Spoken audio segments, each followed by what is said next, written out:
I buried my 8-year-old son John, alone under the relentless Savannah sun. The air was so thick with humidity it felt like breathing through a damp towel, and sweat ran down my back in my black dress.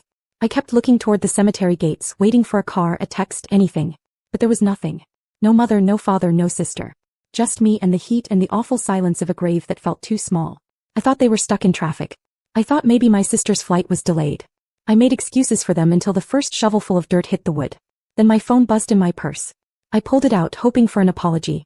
Instead, I saw a notification from my mother. It wasn't a text. It was a link she had shared with me. A Zillow listing for a sprawling 5-bedroom estate on the coast, captioned, "Fresh Start."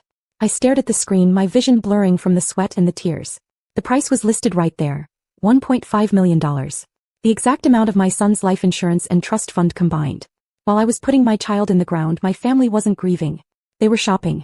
Before I tell you what I found in my mother's text history that made me skip my own grief to destroy them, drop a comment and let me know where you're watching from and what time it is for you right now. I want to see how far this story travels. I drove home in silence, the air conditioning in my old sedan blasting against the sweat drying on my skin.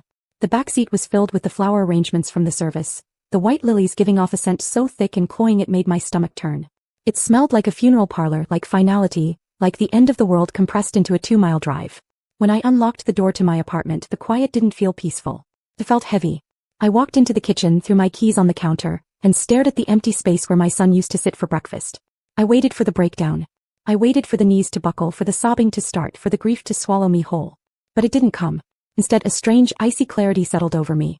It started at the base of my spine and worked its way up, cooling the heat of the Savannah sun, sharpening my vision until everything in the room looked high definition and hard-edged. I opened my laptop. I needed to know. I logged into the florist's website, the one my mother used for every birthday and anniversary. I had her password because I was the one who usually ordered the gift she took credit for. I found the order for the funeral spray. There was the date stamp. Order placed 14 days ago. They hadn't missed the funeral because of a last-minute crisis. They hadn't been delayed by traffic or a sudden illness. They had pre-ordered the flowers 2 weeks in advance. They had known 14 days ago that they wouldn't be standing beside me while I buried my son. They had scheduled their absence like a dentist appointment. I didn't scream. I didn't throw the laptop across the room. I just sat there, and the last little piece of hope I had been holding on to, the childish hope that my mother loved me, that my father protected me, snapped. It was a clean break. I opened a new tab. My banking portal. I pulled up the joint credit card I had shared with my sister, Destiny. I had added her as an authorized user 3 years ago when she claimed she needed help building credit. I scrolled through the recent transactions. While I was at the funeral home picking out a casket, she had spent $400 at a Sephora in Atlanta. While I was writing my son's eulogy, she had dropped $200 at a sushi restaurant. I clicked Remove Authorized User. Confirmed. The card was dead. Next, I navigated to the smart home app for the family vacation cabin in the Blue Ridge Mountains. They called it the family cabin, but my name was the only one on the deed. I had bought it with the settlement from my divorce, a place for John to see snow. My parents used it every other weekend to host their friends, playing the wealthy retirees while I paid the property taxes. I selected the digital lock. Change access code.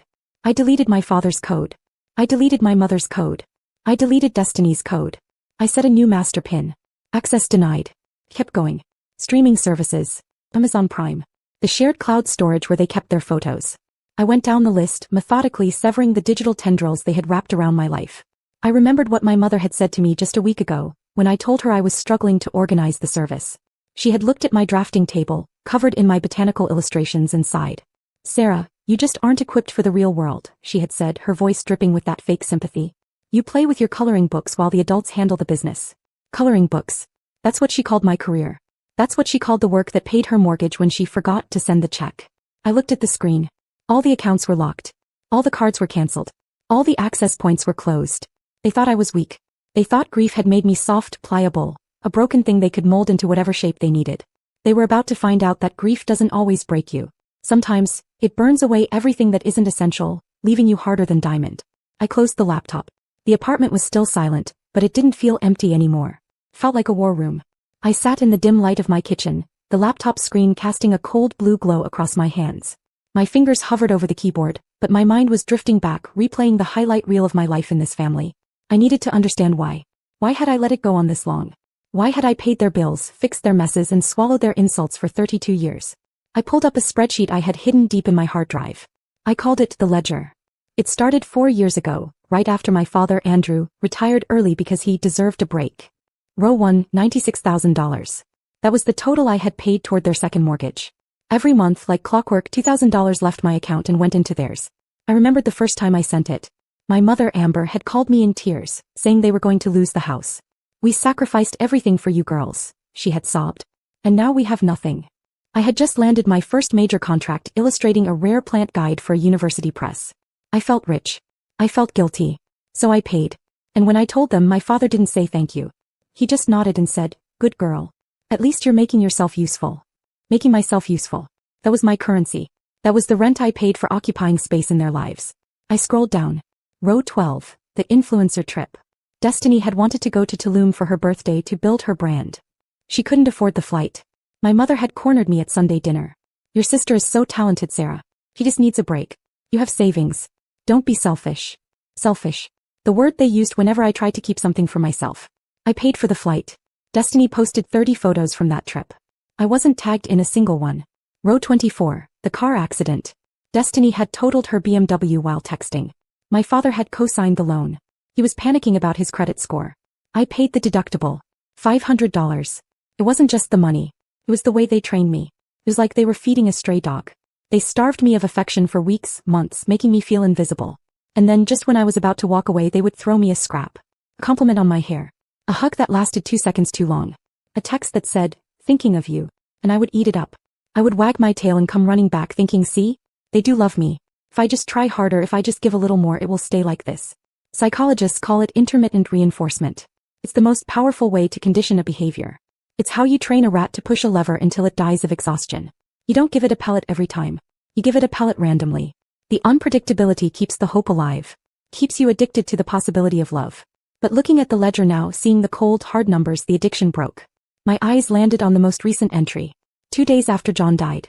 A package had arrived at my door. My mother had texted me, "Sent you something to help. Love you." I had opened it with shaking hands, thinking maybe it was a photo album or a blanket or something to comfort me. It was a box. Inside was a stack of envelopes. Past due notices. Credit card bills.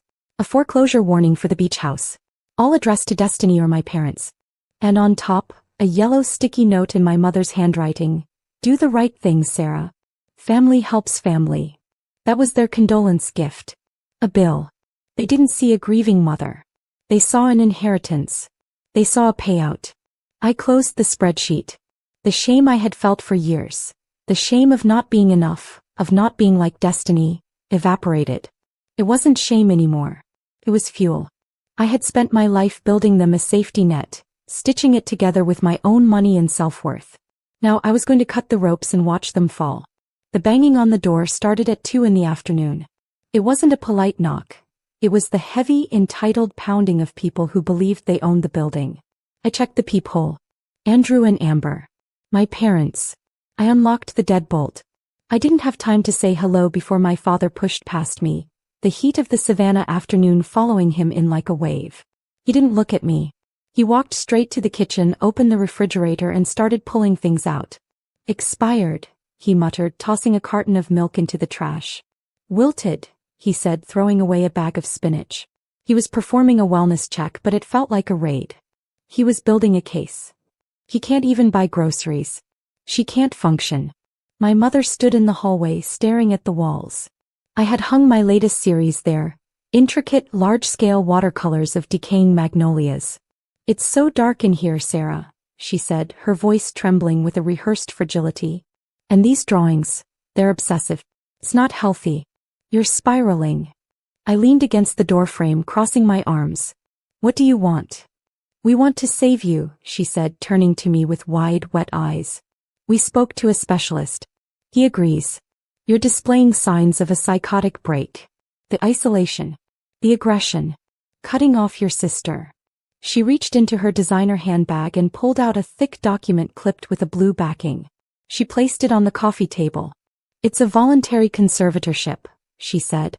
"Just for the financial side. Just until you're stable again. We'll manage John's trust. We'll make sure the bills get paid. You don't have to worry about a thing." I looked at the papers. They wanted control. Not just of the money but of me. "And if I don't sign?" I asked, my voice flat. Andrew slammed the fridge door shut. "Then we call the authorities," he said, wiping his hands on his pants. We file for an involuntary 5,150 hold. We tell them you're a danger to yourself.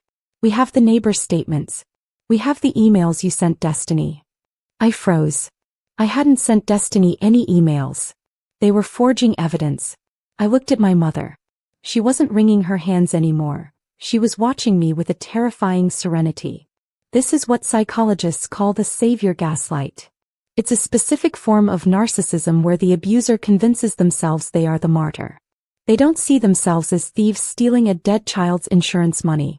In their minds, they are the heroic parent stepping in to rescue their broken daughter from her own wealth. They have to believe I'm crazy because if I'm sane then they're just monsters. And their egos can't handle that reality. We just want what's best for you, Amber whispered. Do the right thing, Sarah. Sign the papers. Don't make us have you committed. I walked to the window. Outside, parked in the fire lane, was Destiny's white Range Rover. She wasn't coming inside. She was sitting in the driver's seat, her phone mounted on the dashboard, the ring light reflecting in her sunglasses. She was live streaming. I could practically see the caption. Intervention Day.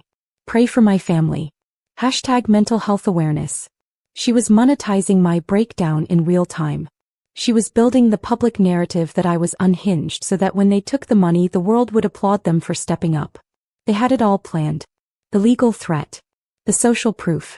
The emotional blackmail. They had trapped me in a corner where my only options were to hand over the money voluntarily or be dragged away in a straitjacket while they took it anyway. I turned back to them. I needed them to leave before I did something that would actually prove them right. I need to think, I said. You have 24 hours, Andrew said. Tomorrow at noon. Or we call the police. They left the papers on the table. As they walked out, my mother paused and touched my cheek. Her hand was cold. We love you, Sarah, she said. We're doing this because we love you. I locked the door and slid the chain into place. I looked at the conservatorship documents. They thought they had checkmated me. But they forgot one thing. They were playing checkers. I had hired a grandmaster. I picked up my phone and dialed Eric. Eric's office felt more like a bunker than a law firm. Servers hummed along one wall. Kelly, my late husband's aunt and a retired judge, sat at the head of the table, sharp-eyed and unsentimental. We found why they're desperate, Eric said, sliding over a tablet. It wasn't just debt. It was a ledger from an illegal Atlanta gambling ring. Destiny's name was everywhere. She owes $400,000, Eric said flatly. Your parents co-signed. These aren't banks. These are loan sharks. They have 48 hours or it gets violent. Everything suddenly made sense. The panic, the threats, the sudden concern for me. They didn't want to save me. They wanted my son's trust fund.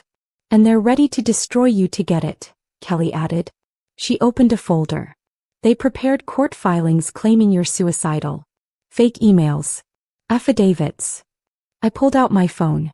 They built a story, I said. I have data. My smartwatch showed I was in deep sleep the night they claimed I was manic. Security footage proved I was quietly painting when they said I was destroying furniture. Eric smiled. If they submit those lies, it's felony perjury. We need a sting, Kelly said. I'll give them what they want, I replied. I'll pay. At my parents' house I played defeated. Andrew lectured. Amber smiled coldly. Destiny waited impatiently. I transferred $450,000. They toasted. Then Andrew's phone rang. All our accounts are frozen, he whispered. Federal hold. I straightened. Yesterday I filed an IRS whistleblower report. The ledger flagged your accounts. That transfer triggered an automatic freeze. Destiny screamed. The loan shark saw the money. Exactly, I said. You're trapped between the IRS and the mob. I walked out as the screaming started. The fallout was swift. My parents lost the house. Destiny fled the state. I received a whistleblower reward, enough to start over. I used the rest of my son's trust to create the John Morgan Astronomy Scholarship. I didn't lose